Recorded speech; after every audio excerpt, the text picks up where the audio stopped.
what's the most important thing? I mean, our body doesn't really change, and you still have to service the body. Yeah. The mind is the problem. The mind service is incredible nowadays with technology and communication and everything.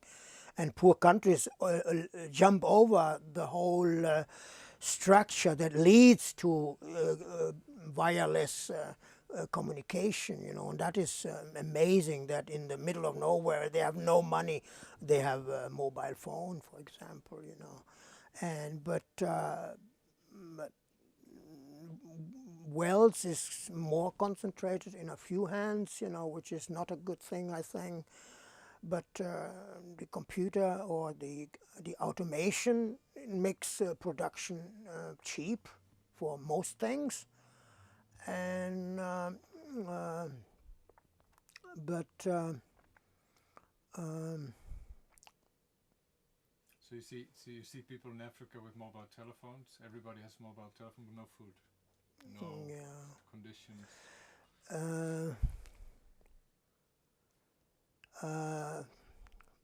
I mean, changes. You are also looking at things differently when you go through many years of travels, So, but there are many basic things in the third world. Is for traveling, it's still the good thing in the third world, because in the first world, as a traveler, you don't see any people anymore. Everybody is in their cars and everybody's in their houses, and you go through villages dead, no soul inside. Shops are gone because you got to. That's in the modern world the big change, and for travelers in the third world is still the very good way of traveling, because you have that instant contact with people are still in the street, people are still going to get around because own cars, they are not owning their own cars, and in that respect, in some parts of the third world, it's still very like in the olden days.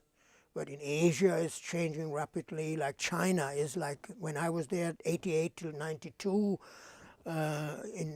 during 4 years, was 2 years there, things must be dramatically different now.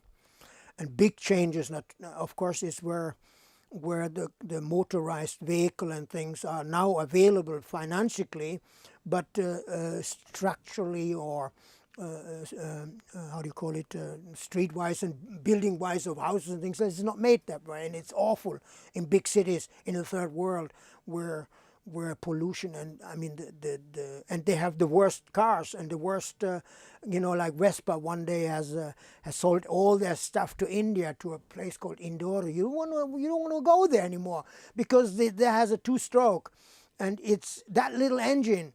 Blue smoke, the whole city is sick with blue smoke, because on every crossing you have 5 rows deep, 8 in a row of Vespas standing when the light changes and they're starting. You know what a smoke, a huge blue smoke comes from that is was very noticeable suddenly, where before they had carts and animals and bicycles and things like that, and so that is a big dramatic changes although I don't see it so much anymore, because I'm staying away from large congestions of big cities, and so I don't like them anymore, and I can afford now, and I can choose the